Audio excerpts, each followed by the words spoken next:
가장 우선적으로 만 18살 이전까지 학교가 우리에게 가르쳤어야 하는 것은 경제적 자유입니다. 학교를 가는 가장 큰 이유는 삶을 준비하기 위함입니다. 하지만 솔직해집시다. 여러분이 만 18살일 때 고등학교를 졸업하고 나서 삶을 위한 준비가 조금이라도 된 것 같았나요? 삶에 중요한 네 가지의 요소가 있어요. 건강, 부, 사랑, 행복. 이 네 가지가 완전히 스킵됐죠. 필수 과목들 중에 이등변 삼각형을 배우잖아요. 근데 이것들은 전부 나중에 배워도 되지 않나요? 솔직하게요. 30살에 배워도 될 겁니다. 물론 엔지니어로 취직했다면 이등변 삼각형이 당연히 더 중요하겠지만요. 하지만 이 말만 할게요. 모든 이들에게 더 중요한 것은 투자의 기본, 현금 흐름을 만드는 법, 가치 상승 자산을 이해하고 소유해서 여러분의 일생을 책임져 줄 수 있게요. 이것들을 이해하는 겁니다. 근데 아무것도 학교에서 가르치지 않습니다. 한 심리 연구가 나타내기를 사람들의 가장 큰 세 가지의 후회는 잘못된 배우자, 그들이 택한 직업, 그리고 그들의 교육. 세 번째가 가장 최악이라고 생각하는데 이 모든 시간을 돌려받을 수 없기 때문이죠. 잘못된 사람과 결혼했나요? 그럼 다시 시작할 수 있어요. 잘못된 직업을 가졌나요? 직업을 바꾸세요. 하지만 교육을 위한 18살 이전까지의 시간은 쉽게 말해 모두의 시간 낭비이며 납세자들의 세금도 낭비하는 거죠. 이걸 어떻게 회복할 겁니까? 짐 론이 쓴 책 중에 항상 이 말을 생각해요. 형식적 교육은 생계를 벌지만 스스로 하는 교육은 행운을 낳는다. 특히 재정적 자유에 대해서요. 건강, 부, 사랑, 행복을 배워야 하지만 재정적 자유가 없다면 모든 나머지들이 고통받아요. 이혼 사유 1위, 재정적 문제입니다. 당신 삶의 어느 부분을 고쳐야 할지 모르겠다면 재정적 상황을 고치세요. 물론 학교에서 못 배우는 것들을 알아야죠. 예를 들면 어떻게 싸게 사서 어떻게 비싸게 파는지. 간단한 것이지만 더 복잡한 것들도 많습니다. 꼭 기업가만 위한 것이 아니에요. 기업가가 되라는 게 아닙니다. 직업을 유지해도 돼요. 사람들이 이런 질문을 많이 해요. 경제적 자유를 위해 뭘 공부했나요? 저는 어머니에게 길러졌습니다. 제가 태어날 땐 아버지는 감옥에 있었죠. 전용기를 가지고 태어나지도 않았고 어머니는 1년에 2천만 원에서 3천만 원을 벌었어요. 제가 어릴 적에 말이죠. 모든 것들을 배웠어야 했어요. 그래서 말합니다. 형식적 교육으로는 생계를 벌 수 있어요. 저는 중고등학교는 갔지만 대학은 안 갔어요. 중퇴했죠. 저도 형식적 교육을 받고 생계를 버는 법을 배웠지만 대부분 사람들에게 충분하지 않은 돈입니다. 당신이 충분히 벌지 않으면 분명 고통받게 될 겁니다. 오늘은 부자 되는 날입니다. 그래서 오늘은 부에 대해 훈련하려고 해요. 세 가지의 방법으로 말이죠. 당신이 알아야 할 첫 번째는 지금까지 돈에 대해 들어왔던 사실이 다 거짓말이라는 겁니다.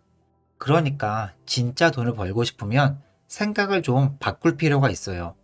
어렸을 때 종교에서 종종 들었잖아요. 돈이 악의 근원이라고요. 근데 통계 좀 확인해 보세요. 한 번만 진지하게 생각해 보세요.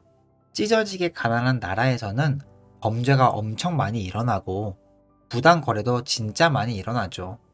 이건 증명된 사실입니다. 그래서 머리를 훈련하고 싶으면 진짜 중요하게 알아야 할 첫 번째는 그 흔해 빠진 죄책감부터 던져버려야 한다는 겁니다. 두 번째는 숫자랑 많이 친해져야 한다는 겁니다. 숫자는 중요해요. 정말 정말 중요해요. 숫자가 돈의 언어거든요. 머리 터지게 미적분 하라는 게 아니라 뭘 하고 있든 간에 머릿속에 뭐든 숫자와 연관시켜 보셔야 합니다. 농구하면서 점수를 센다든지요. 만약 당신에게 심부름 3가지가 있다고 치죠. 그럼 3가지 중 1개를 했네, 3가지 중 2개를 했네, 3가지 중 3개를 했네. 이렇게 일단 습관부터 들이세요. 할 일 리스트를 만들어 보고 거기에 번호를 좀 매겨 보셔도 좋습니다. 세 번째는 돈 관리에 대해서 한번 말해 볼게요. 그걸 가장 쉽게 이해하는 방법은 계좌 금액이 올랐냐 말았냐 따져보세요. 정말 간단하죠? 올라갔으면 좋은 거고, 내려갔으면 나쁜 거고, 근데 진짜 최악인 거는 아무런 변화가 없는 겁니다. 물론 마이너스가 나면 싫겠죠. 근데 금방 복구할 수 있는 마이너스에 너무 매달리진 마세요. 변화가 없는 게 더 위험합니다. 자산 관리의 두 번째 포인트는 기회 계좌라는 걸 만들어 보세요. 저축 계좌 아니냐고 물어보는 분들이 계실 텐데, 근데 저는 그런 이름 싫고, 근데 그런 이름은 당신도 마찬가지로 싫어할걸요? 근데 기회라고 하면 뭔가 더 끌리잖아요. 저라면 매달 이상적으로 월 소득의 최소 1%만 빼두겠어요. 겨우 그거야?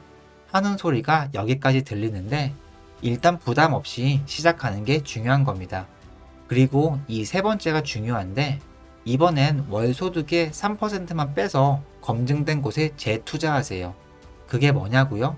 책이 될 수도 있고 영업과 관련된 교육 프로그램 같은 거죠. 진짜 간단한 건데 확실하게 말씀드릴게요. 몇몇 친구들만 그런 데에 돈을 쓰더라고요.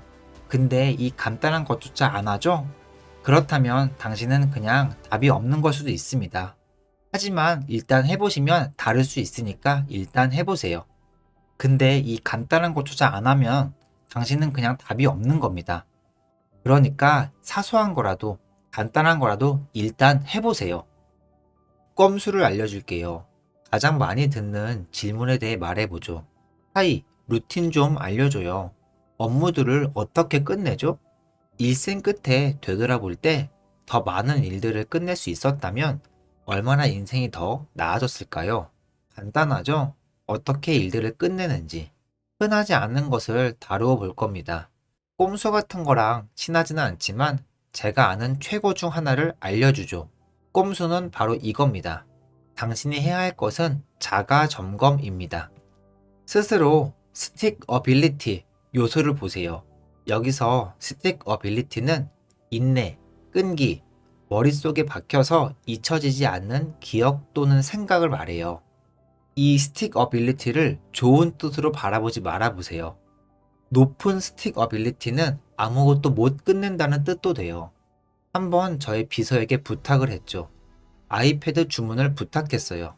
그런데 케이스는 잊었더라고요. 그래서 케이스도 주문해달라고 했고 그녀는 바로 리스트에 적더군요. 그게 높은 스틱 어빌리티입니다. 제가 여러분에게 원하는 건 본인이 가지고 있는 핸드폰으로 바로 주문하세요. 제 폰의 아마존 앱은 원클릭 세팅입니다. 인지적 수화물들을 위에 쌓아두지 마세요. 인지적 짐들을 최대한 줄이세요. 셜록 홈즈의 저자 코난 도일이 말했죠. 마인드는 달걀과 같다.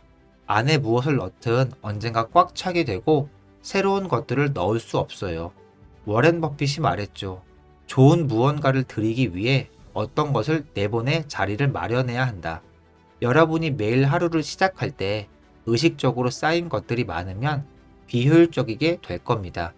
뇌가 완벽히 작동을 못하며 깊은 생각도 못하고 기발하지도 못할 겁니다. 그렇기에 제가 추천하는 것은 테크놀로지입니다.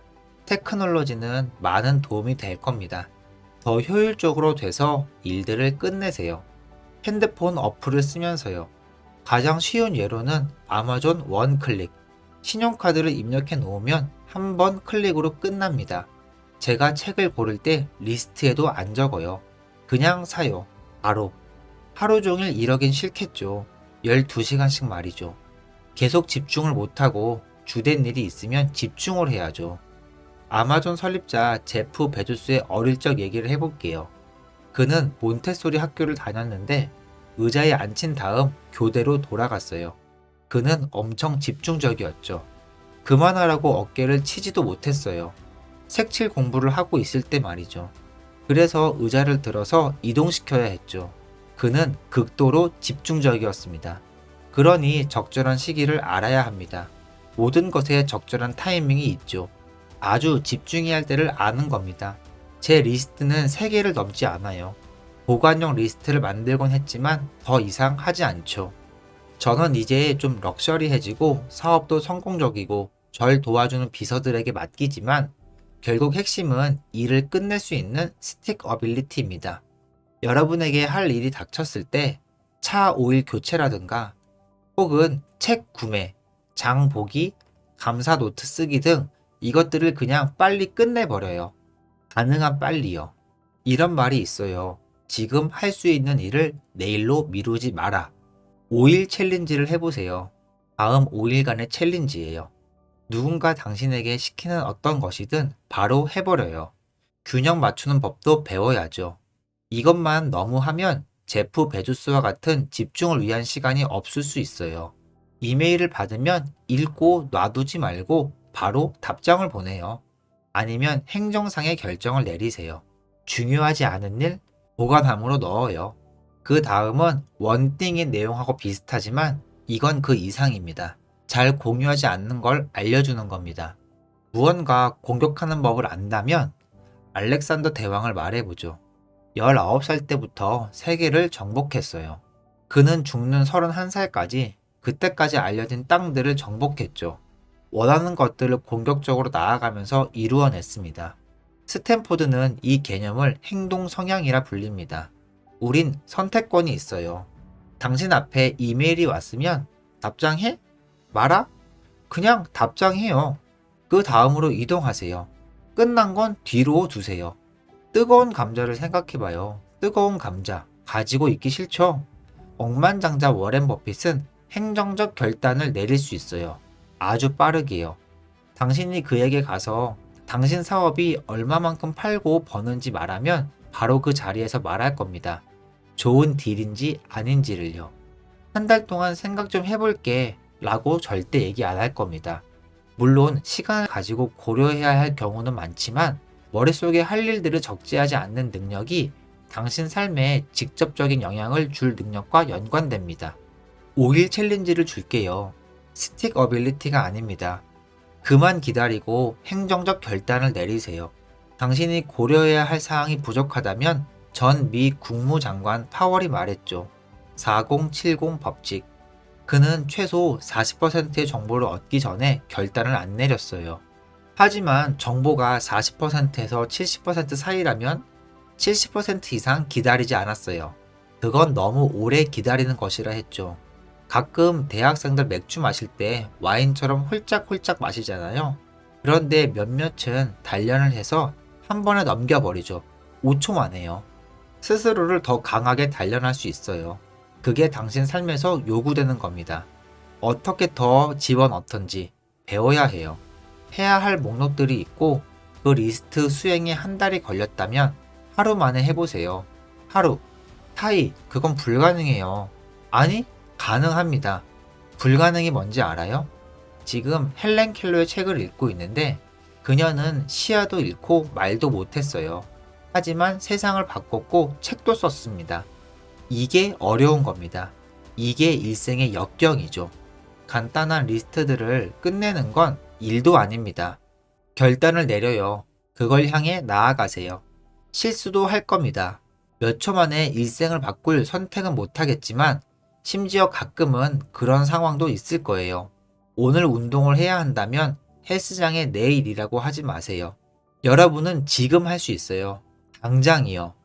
제가 책을 사고 싶을 때 비서에게 이메일을 보내곤 했는데 하지만 똑같은 글자 수로 더 쉽게 아마존 앱을 열어서 클릭 한 번에 책을 배달받고 그녀를 방해하고 싶지 않아서 저를 위한 다른 일을 할 수 있고 심지어 저도 삶이 더 편해지죠.